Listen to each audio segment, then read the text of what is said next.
Selamat jumpa kembali sahabat-sahabatku dengan channel catatan harian pasien Parkinson. Semoga di sekian kalinya kita bertemu melalui video sederhana ini, senantiasa kita dalam kondisi yang sehat, dilancarkan rezekinya oleh Tuhan, sehingga kita bersemangat, masih bisa tersenyum walaupun dalam kondisi yang bagaimanapun juga masih dalam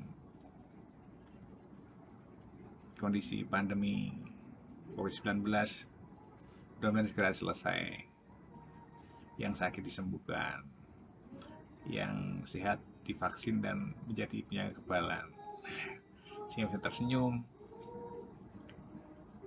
dan berupaya untuk bisa bahagia.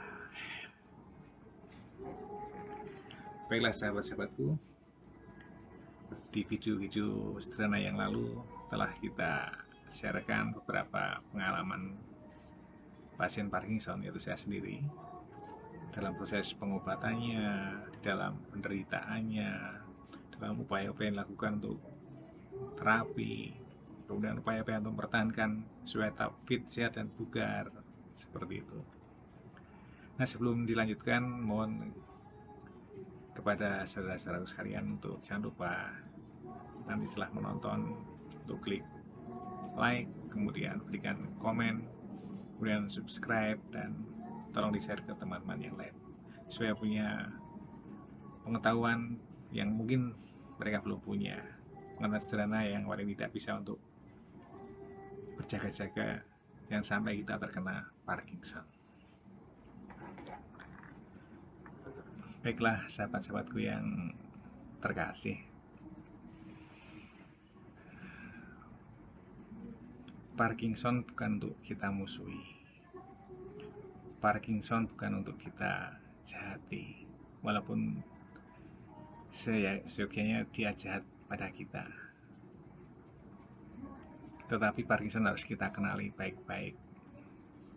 Dalam bahasa saya yang saya tuangkan dalam tulisan juga, kita saat mungkin harus bisa nyerateni Parkinson, jadi bisa mengetahui, mengenali lebih jauh, dan bagaimana upayanya untuk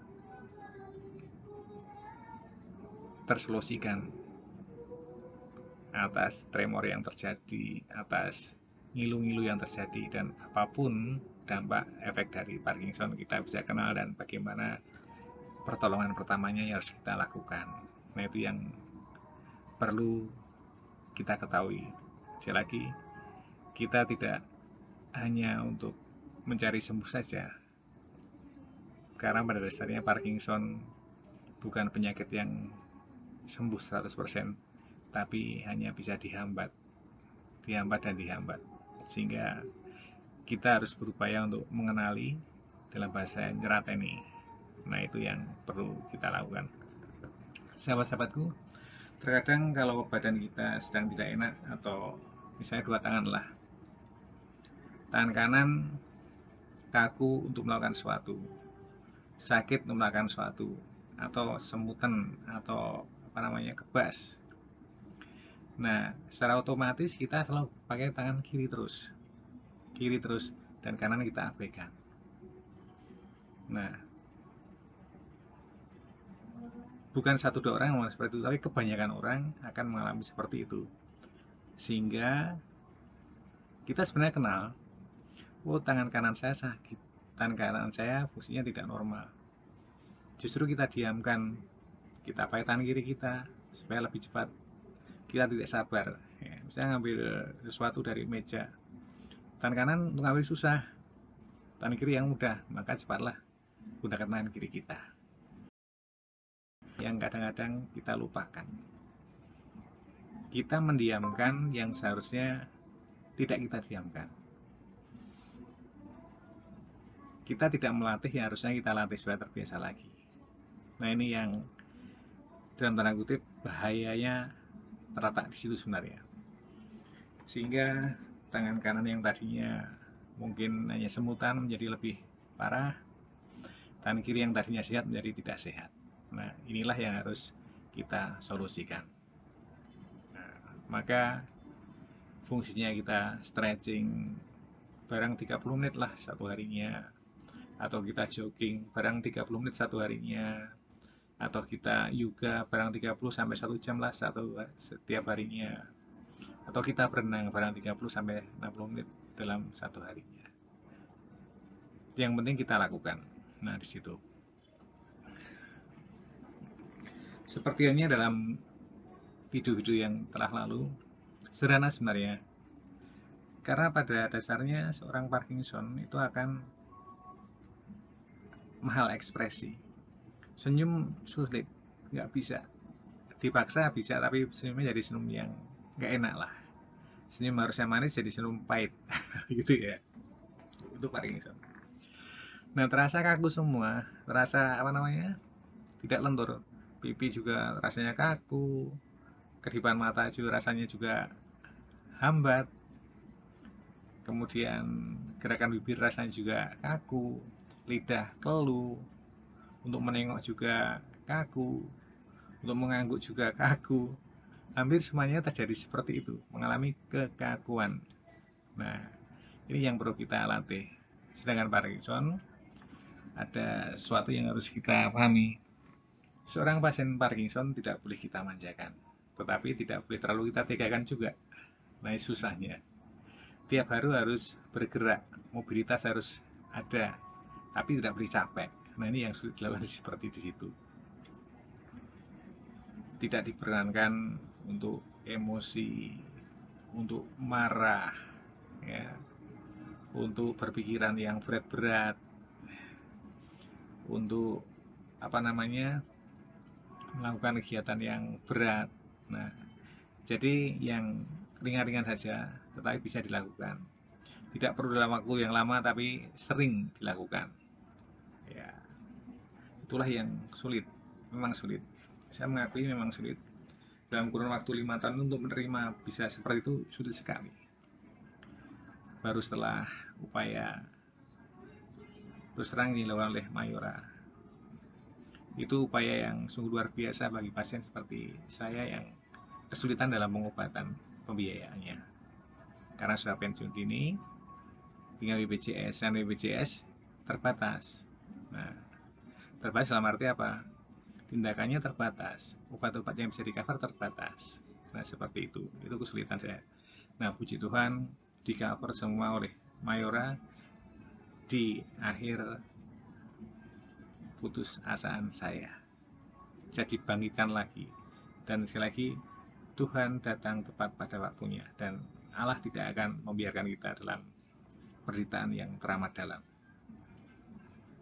Tidak bakalan apa yang dicobain kepada kita melebihi kekuatan kita. Karena katanya begitu. Tapi saya merasakan dalam 5-6 tahun terakhir ini memang ya perjalanan panjang, tetapi senantiasa Tuhan Allah itu bersama kita. Nah, maka saya sudah bisa menerima kondisi yang seperti ini. Memang saya Parkinson, tapi tidak boleh terpuruk dalam penderitaan saya. Kalau kita mengatakan saya tidak sehat, maka yang ada dalam mindset kita tidak sehat. Tapi kita berupaya untuk, ayo kita menjadi sehat, berupaya menjadi sehat, sehat dan sehat, seperti itu. Nah, sehingga dalam kesehariannya selama 6 bulan terakhir ini, setelah sudah bisa berjalan, berbicara sudah agak jelas, aktivitas pribadi sudah bisa dilakukan sendiri. Nah, itu saya rutin tiap hari. Yang saya lakukan diantaranya adalah yang akan saya sharekan berikut ini. Latihan untuk percaya diri. Karena pada dasarnya seorang Parkinson itu minder, takut, cemas, was-was. Kemudian untuk ada di bersama dengan masyarakat umum itu juga minder. Untuk berbicara dengan lawan bicara juga tidak berani menatap wajahnya, sehingga menunduk karena merasa tidak layak bersama mereka. Nah, itu yang sering terjadi. Termasuk saya rasakanlah, saya tidak layak bersama mereka, bersama sahabat-sahabatku yang normal, karena saya akan menjadi beban bagi mereka. Beban apa? yang kenalan kita, wah itu temanku sakit seperti itu dan sebagainya, memberatkan, membebani sahabat-sahabatnya. Itu yang terkonsep dalam pikiran seorang Parkinson kadang seperti itu. Nah, maka saya mencoba caranya adalah tiap pagi untuk fisik jogging. Jogging agak minim bertemu dengan orang karena saya lakukan setengah enam selama setengah jam lah. Di apartemen itu belajar. Ketika ketemu orang ya kita menyapa. Kita kan kalau tidak kita menyapa sama-sama yang sedang jogging pagi. Pagi Ci, banyak Cina juga di sini. Pagi Pak, pagi Mas. Nah, sudah berlatih untuk apa kembali bersosialisasi, memberanikan diri untuk menyapa walaupun orang tidak kita kenal. Nah, ini membangun mindset untuk percaya diri, itu jogging. Ya walaupun tidak terlalu berat, 600 langkah kalikan 5 putaran dan bisa ditempuh dalam 20-23 menit, lumayan. Itu apa? Kurang kecepatan yang sudah lumayan lah. Tidak terlalu cepat, tidak terlalu lambat. Karena hasil ya agak bugar walaupun tidak optimal seperti orang yang benar-benar sehat 100% ya. 100% punya Tuhan, tapi kita berupaya untuk mendekati 100% yang kita bisa upayakan. Jogging pagi. Nah, itu ketemu orang juga. Saya didampingi atau diikuti oleh suster perawat. Khawatirnya nanti terjadi apa-apa ketika jogging, jatuh atau gimana dan sebagainya itu banyak terlatih dalam jogging pagi manfaatnya. Yang tadinya jalannya kaki diseret, srek, dengan jogging kita mencoba untuk mengangkat kaki. Walaupun tidak serta-merta bisa melakukan waktu itu ya. Kemudian sebenarnya lari, tapi lari tidak saya lakukan karena terasa mau junggal atau jatuh tertelungkup. Khawatirnya seperti itu. Jadi lari begitu, kalau mau berhenti itu ngeremnya masih agak susah. Andaikan direm mendadak gitu, nah yang atas akan maju duluan sehingga bisa kemungkinan jatuh terjerembab seperti itu. Ya, itu jogging. Kemudian di samping jogging pagi itu juga stretching ringan ya untuk sekedar melemaskan otot leher yang kaku, otot bahu, pundak, tangan, kaki, punggung dan sebagainya yang terasa kaku. Itu lumayan menjadi menjadi penguat saya untuk mengenali harus apa yang saya lakukan, itu disadari, tidak dalam keterpaksaan. Memang untuk bangun tidur itu rasanya malas, pengennya tidur terus, tapi harus kita lawan di situ. Kita bukan melawan Parkinson ya, tapi melawan ego kita, melawan mentalitas kita yang kadang-kadang menjadi pemalas. Itu yang kita lawan. Kita tidak musuhi Parkinson, tapi kita ngerateni, mengenali Parkinson. Pagi jogging, lumayan setengah jam, udah dapat keringat, kemudian racun-racun dalam tubuh bisa keluar bersama keringat. Nah itu segar seperti itu ya. Nah kemudian dalam tahap latihan juga saya mencoba karena diarahkan oleh dokter, selain jogging yang bagus itu renang ya. Renang untuk kembali merangsang ketajaman ujung-ujung saraf lagi. Saraf-saraf yang sudah agak lemah bisa dirangsang dengan berenang itu, dengan gerakan-gerakan yang semua tubuh bergerak, anggota tubuhnya bergerak semua. Nah itu seperti itu ya. Puji Tuhan, alhamdulillah selama belajar berenang ini sakit punggungnya udah agak berkurang, nyeri di kaki sudah agak hilang walaupun kadang masih terasa. Nah itu saya rasakan, saya kenali ada perkembangan tidak, dan luar biasa perkembangannya.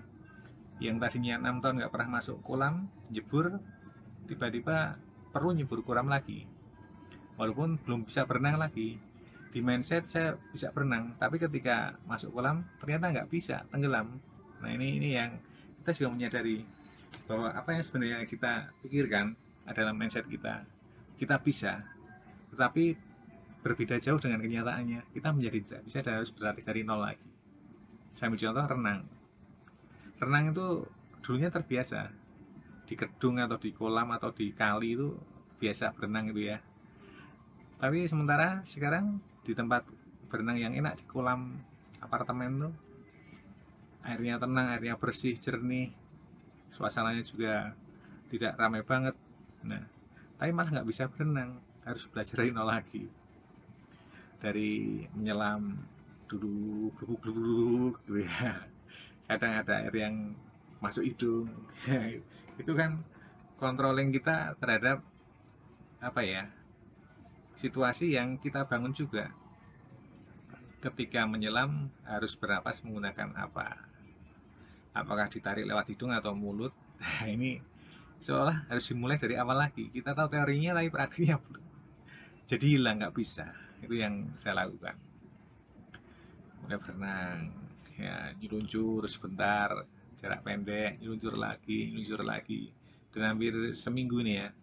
Dan hampir seminggu saya sudah berani kembali bisa untuk gaya-gayanya, gaya kata. Kalau sahabat-sahabatku melihat menonton video sederhana yang saya upload tentang berenangku, itu dari hari pertama kelihatannya kungkum berendam saja, berendam doang, belum bisa sama sekali untuk mengapung, nggak bisa mengapung, kayak batu tenggelam, plung lep hap hap. Tapi puji Tuhan, alhamdulillah di hampir waktu yang seminggu ini mencoba sudah bisa seperti kata ya, lumayan. Ternyata bisa lebih maksimal olahraganya ketika kita sudah bisa berenang dibandingkan hanya berendam saja. Ini terakhir tadi pagi lumayan ya, bisa mengapung dan bisa berenang ngikutin gayanya sang kata begitu. Nah itu coba saya lalui kegiatan yang seperti itu. Saya coba, saya rasakan, saya nikmati lah, bukan dalam keterpaksaan, tapi kesadaran kebutuhan saya untuk menjadi sehat. Nah, karena merasakan bagaimana tidak enaknya dan merepotkannya banyak orang ketika kita tidak sehat, tidak bisa melakukan apa-apa, menjadi beban.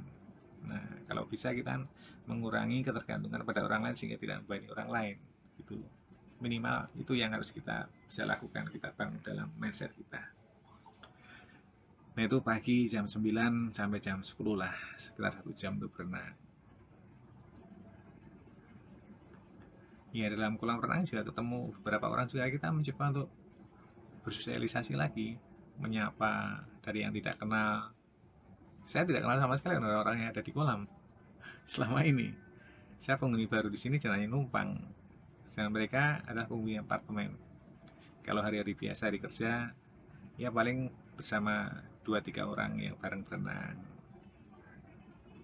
Masing-masing diam juga, karena asik dengan aktivitasnya masing-masing. Baru ketika sama berhenti, saling menyapa, bercerita, dan sebagainya. Itu terjadi untuk melatih keberanian, untuk melatih percaya diri lagi. Ya, harus bangun mindset seperti itu. Itu yang saya rasakan. Kemudian sorenya ya perlu pelenturan lagi, karena beberapa kali saya tengarai ketika pagi olahraga, sore hanya saya lalui tanpa dengan stretching, rasanya nggak enak, otot terasa kaku, tidak lentur. Maka saya tempuh dengan yoga ringan saja, yang dapat kita lakukan, yang tidak membuat kita menjadi sakit tapi menjadi lentur untuk bergerak. Nah itu sore hari saya ikuti panduannya ya dari dari muter YouTube ya, seperti itu. Panduannya dari gambar-gambar yang diberikan oleh dokter untuk terapi punggung, yoga ringan, seperti itu. Nah dalam yoga ringan juga didampingi oleh suster perawat, karena untuk membentukkan gerakan, jangan sampai gerakan yoga yang sederhana ini justru membuat menjadi sakit. Karena kalau salah gerakan bisa jadi salah urat. Nah ini yang perlu kita waspadai. Maka setelah selesai dikoreksi oleh suster perawat bagaimana gerakan saat ini, ya memang belum bisa sempurna semua karena terbatas di dalam melakukan gerakan, belum lentur sepenuhnya. Bisa untuk angkat tangan, Nah, dulunya sama sekali nggak bisa, hanya segini, tapi lama-lama bisa. Ya, gerak pelan-pelan bisa, akhirnya bisa. Karena yakin saya pasti bisa. Nah, keyakinan itu yang membuat saya untuk bisa menerima dan berusaha untuk bisa. Nah, untuk yoga kurang lebih 30 menit sampai 1 jam lah. Tapi seringkali hanya 30 menit karena sekedar untuk melenturkan sebelum mandi ya, melenturkan badan sehingga malamnya tidurnya bisa enak, tidak kaku gitu. Nah, kemudian ini yang habis yoga ini yang saya lakukan apa? Ini yang melatih, benar melatih percaya diri kita. Sederhana, arahan dari dokter juga.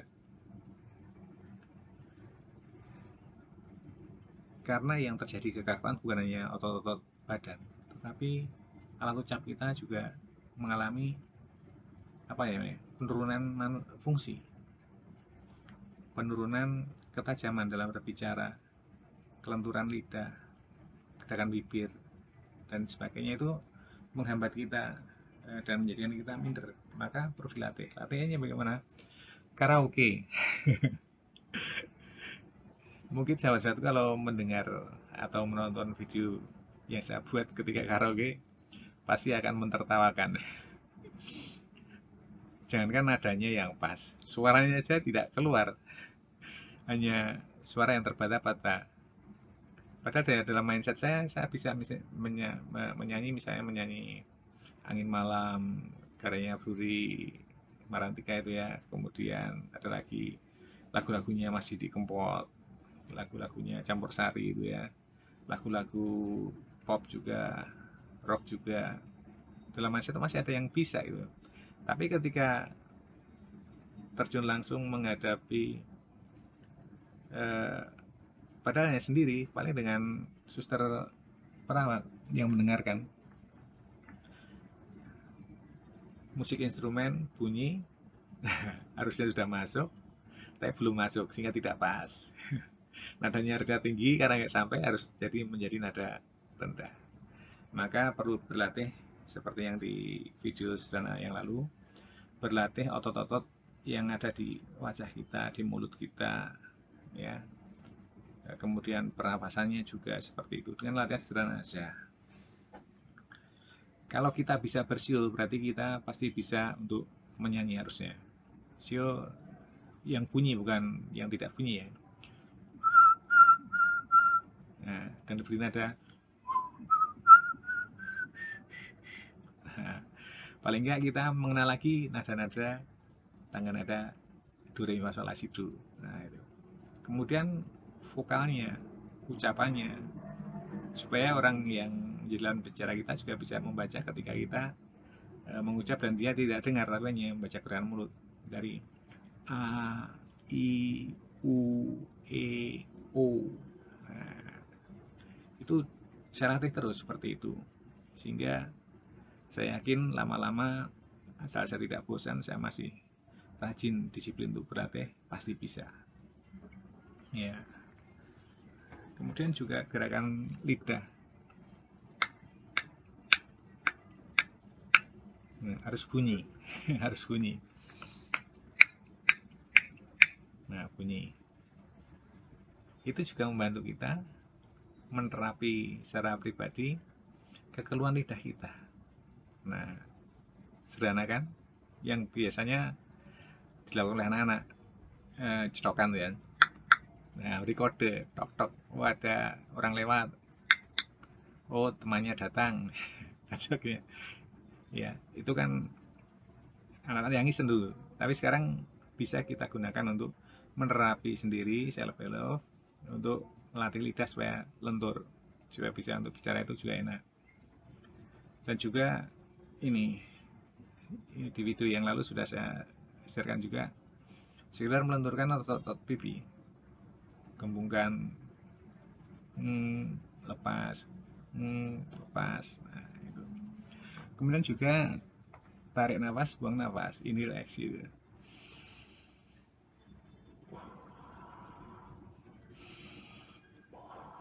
Dan ternyata latihan tarik nafas seperti itu bisa mengurangi ketika kita merasa tidak enak di lambung, asam lambung naik juga, Akhirnya kita bisa bersendawa, anginnya keluar, anginnya keluar. Ternyata bisa berfungsi seperti itu untuk berlatih nafas saja. Nah, kemudian juga peluit dengan tangan. Nah, ini sampai saat ini saya belum bisa. Padahal dulunya bisa kencang bersuara, ini mudah-mudahan bisa bersuara. Nggak muncul suaranya, padahal dulunya bisa.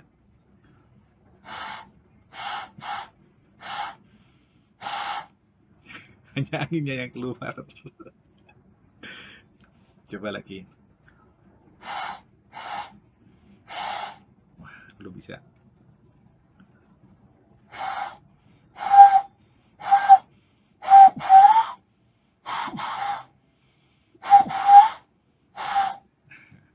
Bisa. Lumayan. Nah, yang terakhir kita mencoba untuk karaoke. Nah, ini coba saya akan berkaraoke ini dengan iringan instrumen angin malam miliknya Bruri. Nah, saya tidak menjiplak, tapi saya menyanyikan karangannya bebannya Bruri. Bukan mencuri karya, tapi ini untuk demi kesehatan, untuk berlatih berbicara. Ya, mau dimaklumi. Keroncong. Perhatikan ekspresi saya kan masih kaku masalahnya.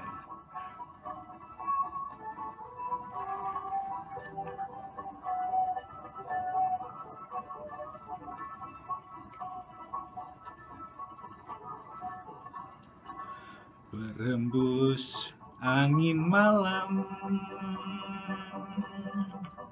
mencekam,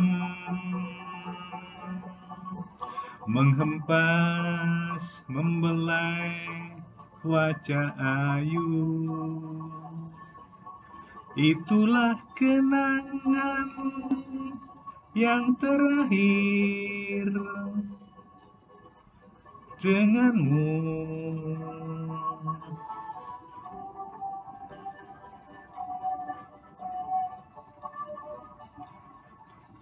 Ku dekati dirimu, kau diam, tersungging senyuman di bibirmu. Itulah senyuman yang terakhir darimu.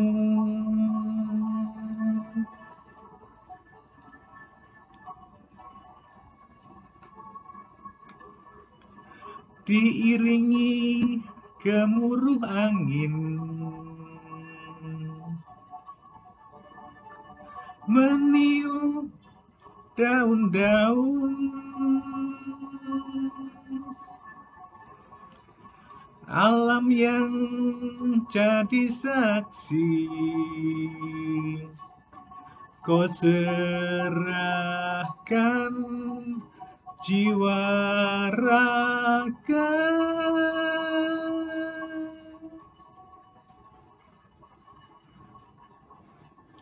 Angin tetap berhembus, tak henti, walaupun sampai akhir hayatku. Tapi tak lagi kau berada di sisiku.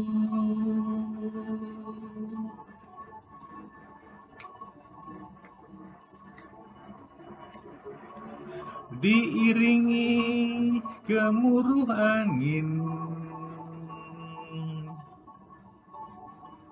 meniup daun-daun, alam yang jadi saksi, kau serahkan jiwa raga.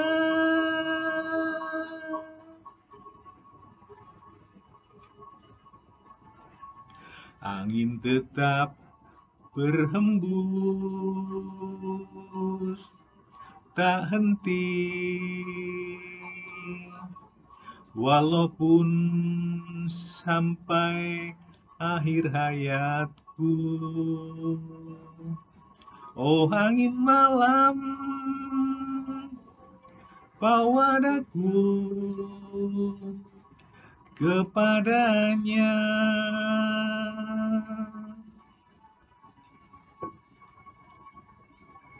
Oh angin malam, bawa daku kepadanya.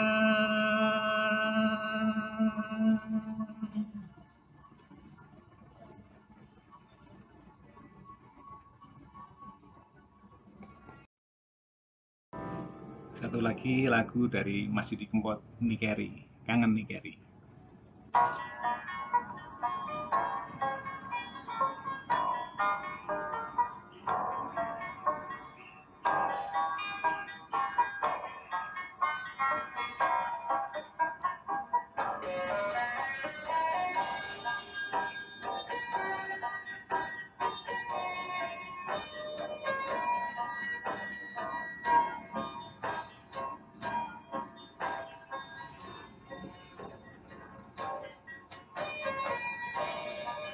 Sepine wengi iki neng kene aku ngenteni, kesuwen-suwene wis pirang sasi neng Nikeri kowe ra bali. Opo aku salah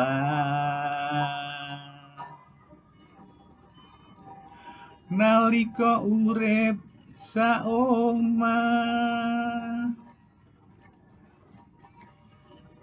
rembulan sing ngilo ana segara, padang ngono ati kula.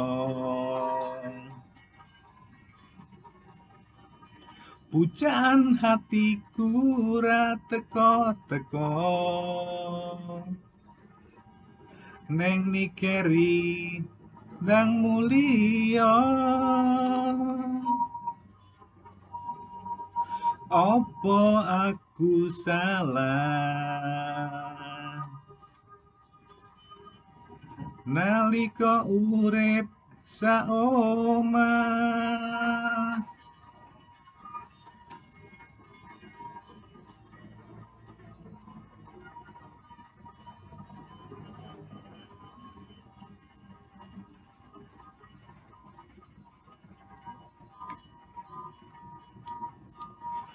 aku nangis, aku kangen, janjine mbiyen kowe seneng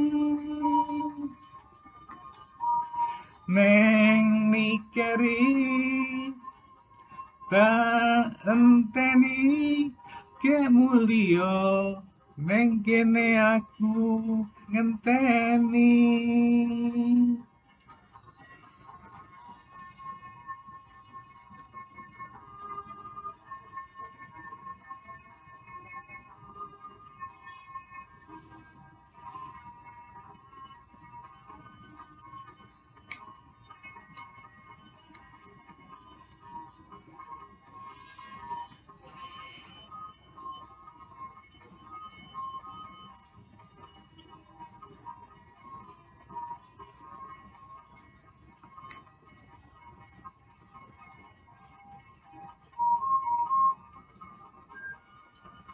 Rembulan sing ngilo ana segara, padang ngono ati kula.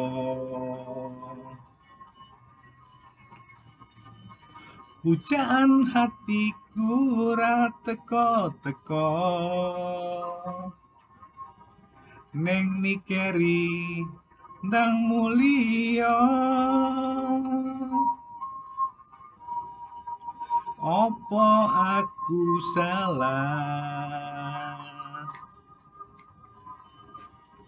nalika urip saomah.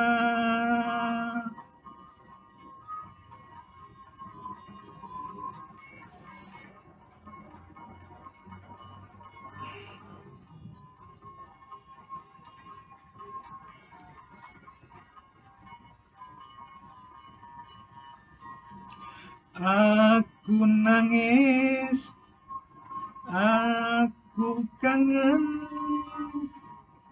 janjine mbiyen kowe seneng. Neng mikiri tak enteni kek mulya neng kene aku ngenteni. Neng nikeri kek enggal bali.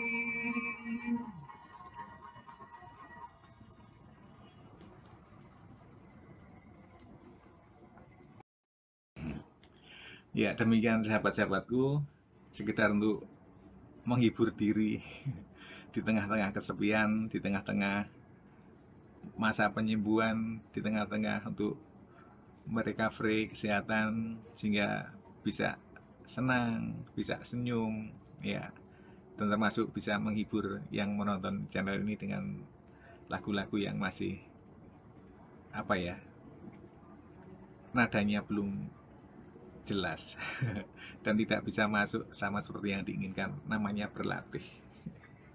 Baiklah sahabat-sahabatku, sekian dulu.